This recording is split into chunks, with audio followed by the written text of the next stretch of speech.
All right, Shalom. First and foremost, I want to give all praise, honor, and glory to Yahweh, Bahashem, Yahushua, Bahashem, Makakradash, and double honors to the elders and apostles of Great Millstone who rule well. Peace, love, and salutations to the hopeful elect. This is your brother Dawada, friend of the Men of Valor campaign in Greenville, South Carolina, coming back with another video. In sincerity and in truth, on Lord willing, it can be edifying. And I got a dream testimony, man. Dream vision.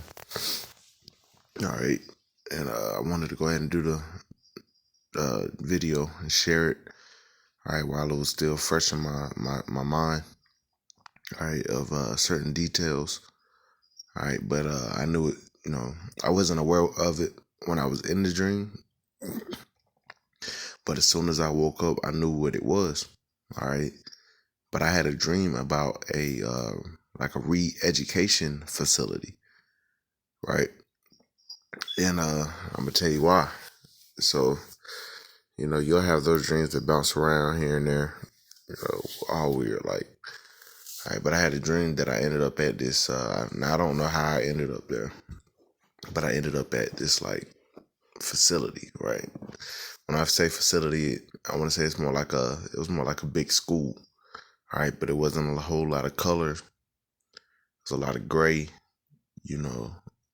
almost like a damn prison, all right? But they tried to not make it look such like a prison. It wasn't really like,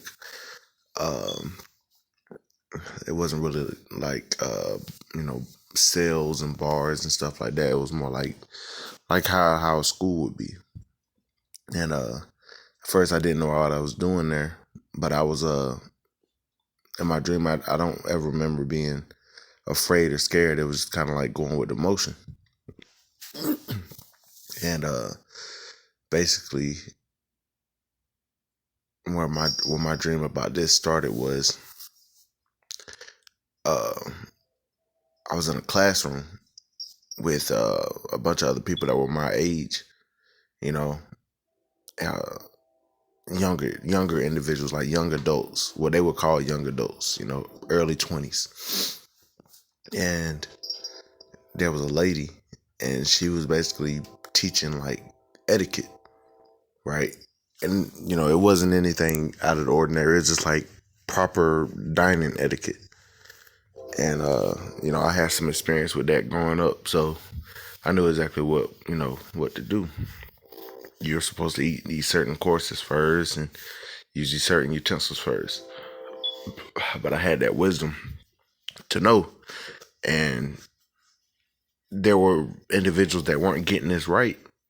And basically they were being taken into a room and punished, right?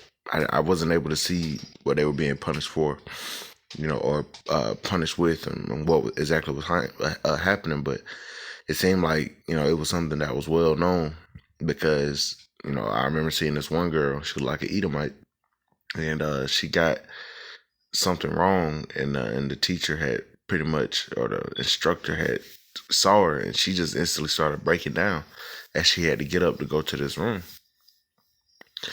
And so that was one part. And then another part, it seems like I had been there for a little while, not super long, but been there for a little while, because the age group that I was in, they were training up. We were being trained to basically watch over those that were younger than us. All right, we were the age group that I guess that was selected. All right, being in our early 20s to watch over, the younger ones. And I saw these children and stuff being dropped off, and a lot of children just end up being there. And pretty much the same thing to an extent was happening. I remember seeing, all these kids sitting down. They were sitting in a different type of area. They were sitting more like a diner, like diner tables, 4 to a table, right? 2 on one side, 2 on another. And we were to basically watch them, and I remember just kind of like guarding, and walking about. I wasn't, I didn't say anything to anybody. taking care of the kids. I was just blending in, man. All right, I was just blending in. And I remember meeting some of the other individuals. All right. And I remember, these certain girls was, watching me. I stood out to them for whatever reason, and they were, they were pretty attractive. But that's not necessarily important. But I remember it was just a little side part, because I guess we earned the trust of, the instructors and whatnot. And we had a little more freedom, so we were just, talking amongst each other and whatnot.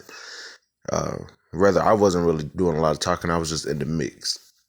But I remember that everybody had on different colors. My age group had on green, and these young children, maybe like 5 or 6, had on red. Right now, through the Spirit, and I'm gonna tell you why. But through the Spirit, why I thought it was a re-education camp was because, once again, they're teaching, to, etiquette and whatnot, this, that, and the third. And we know that they're going to do away with this system, and all hell is going to break loose. They're going to implement martial law. And they want to groom, people for this NWO. They have a such thing as, a red list, a yellow list. I believe it might be blue on that list. I could be wrong. All right. But they have individuals that they're going to have on this list, and man, through the Spirit, of course, who would they want the most?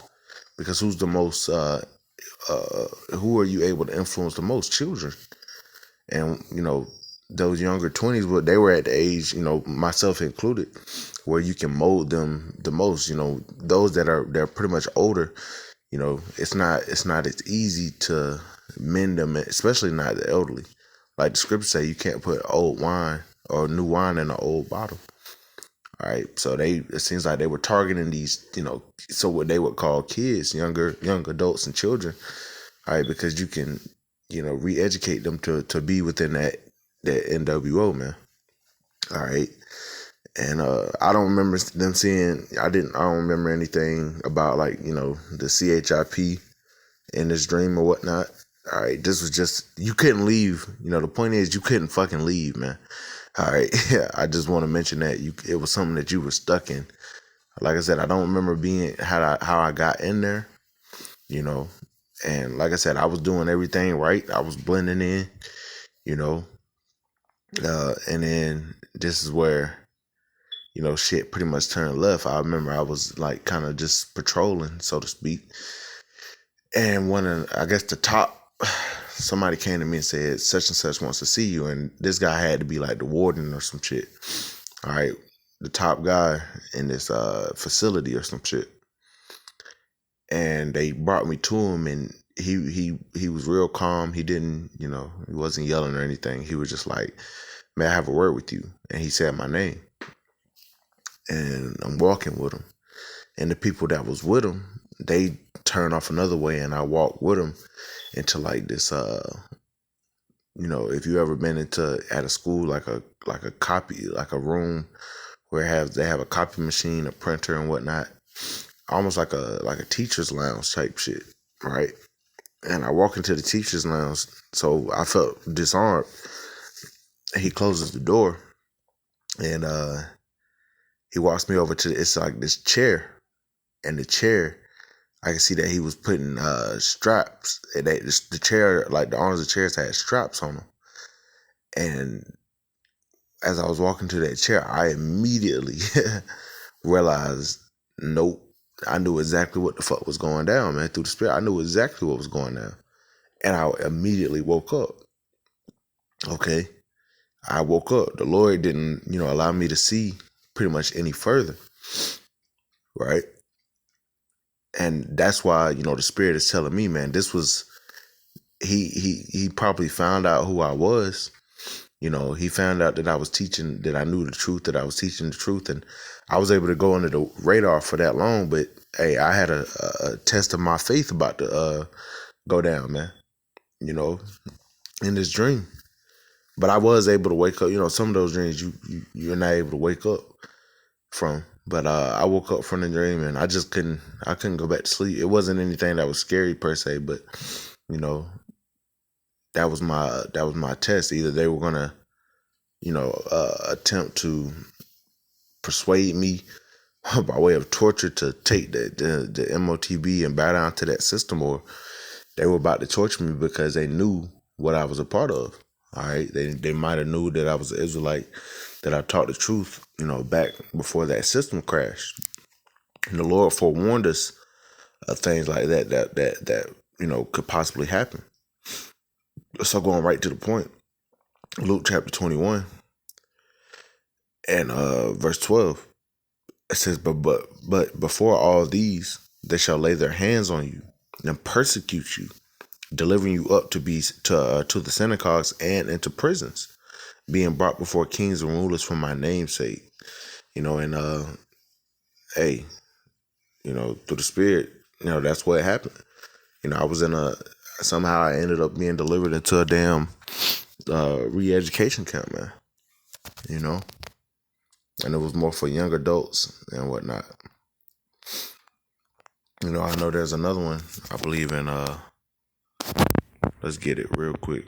In Matthew 24, about them afflicting you, all right, and even being killed, because this is part of the truth, man. Okay, that's why. I believe who was it? Apostle John. He was speaking about this truth. In his mouth sweet as honey. All right, then his belly turned bitter. Which I might grab that real quick, but I want to grab this Matthew 24 and verse.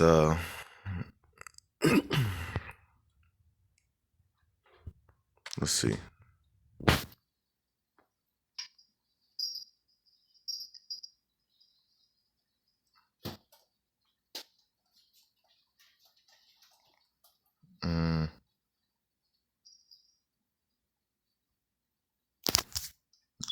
I just knew where it was at. Hold on.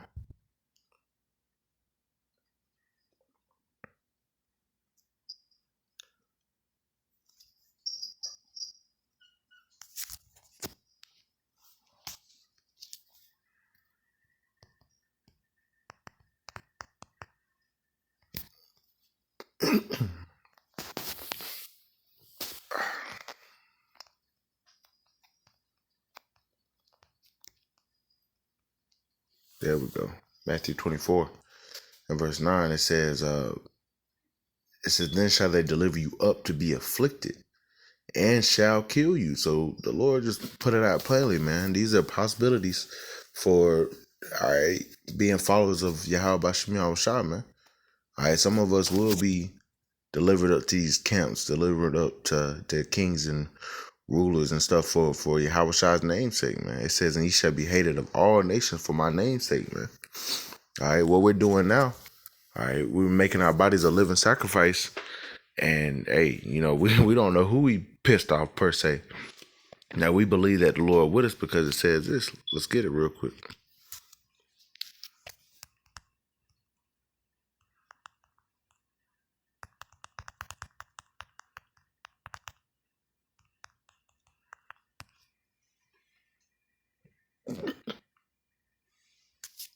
Come on.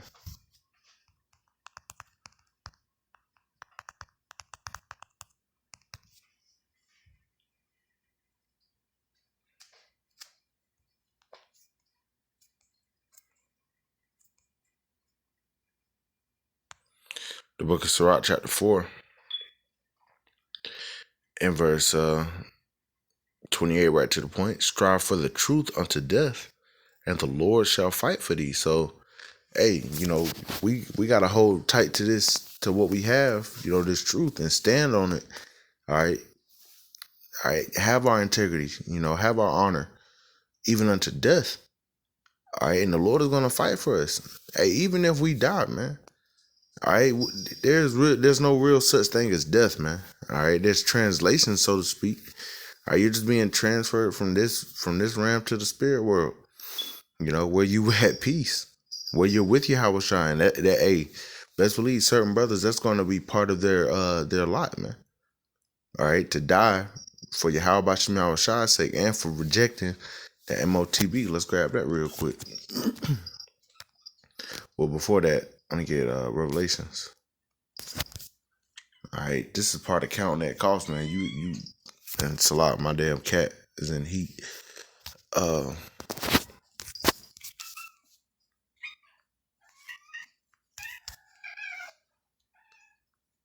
Salat. Revelation chapter 3. It says and 10, it says, because thou hast kept the word of my patience, right? We've continued in this truth, okay, you know, and the Lord hasn't forsaken us. You know, we've kept the faith, Lord willing, all the way into the end. It says, because thou hast kept the word of my patience, I will also keep thee from the hour of temptation, which shall come upon all the world to try them that dwell upon the earth. So there's going to be a time where a lot of us are going to, you know, well, all of us are going to be tried. It says that temptation is going to come upon the whole world, but, you know, it won't be the same scenario for every brother. You know, some of us, hey, they're going to have our heads on the chopping block saying, hey, you know, you take this thing or you die, you know, and the Lord, you know, Lord willing, you know, gives us that strength in that time to say, fuck you and that shit, man. Esau, you know, I'd rather die than to live under your system, you know. There's another one that I'm looking for.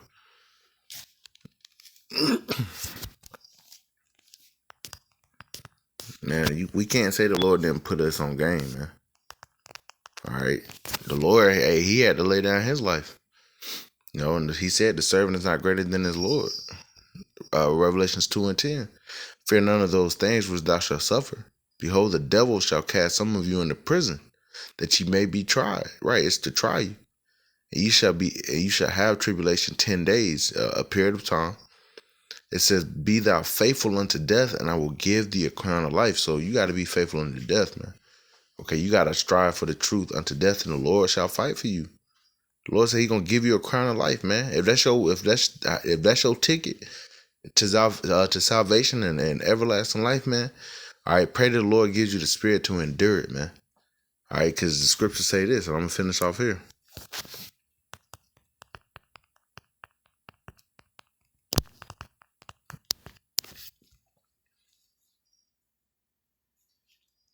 Matthew chapter 10 and verse 28, it says, and fear not them which kill the body, but are not able to kill the soul, but rather fear him which is able to destroy both soul and body in hell. So don't fear this damn devil, man. All right, they might start talking shit, saying what they gonna do to you or do to your family, or just, hey, you can only do what the Lord sanctions, man. All right, if some of us are tortured, man, all right, hey, you know, Lord willing, all right, the Lord has it to where we don't even feel it. You know, we don't know what could happen. Or, once again, it's to try you. Man, the Lord can have an angel bust in, or he could give you that spiritual power, all right, in that very same second, man. Okay. That's why you got to have that faith, man. Or you end up translating to the spirit world, man, but it's not a painful thing, man. Okay? And we just speculating through the spirit. All right, because that torment and that hell is for the damn 2/3, man, and their rebellion. All right, they're going to have to feel that pain. All right, but brothers have spoken on it, you know, before. You know, hey, you might not even fucking feel it. It might be quick, man. You never know. But the point is, fear not him, which can kill the body. Yeah, Esau might be able to put a gun in your head and pull the trigger, so to speak, you know, and kill you. But he can't do nothing to your soul, man. Our souls belong to Yahweh Shem Yahweh Shai. You know? So Esau, guess what? You still fucking lose, man. All right? You know, that's just you getting your ticket. All right, you get your crown, man, your crown of life. And guess what? You're going to get that new body. All right, and best believe the Lord, may deliver those that tortured you, you know, into your hands, man. And we gonna inflict vengeance upon their ass, man. You know, so I just wanted to share this testimony, man. It definitely wasn't something. You know, I ain't been watching TV or nothing like that. You know, nothing to have to do with that, man. You know, I really haven't had a whole lot of spiritual dreams, man. All right, but the Lord, you know, had me had this dream and I wanted to share it. Okay, but man, we in them times. So Lord willing, this is edifying. We give all praise, honor, and glory to Yahweh Bashem Yahushua, by Hashem Kakadash. Double honors to the elders and apostles, great millstone who rule well, and peace, love, and salutations to the hopeful elect. Till next time, Shalom.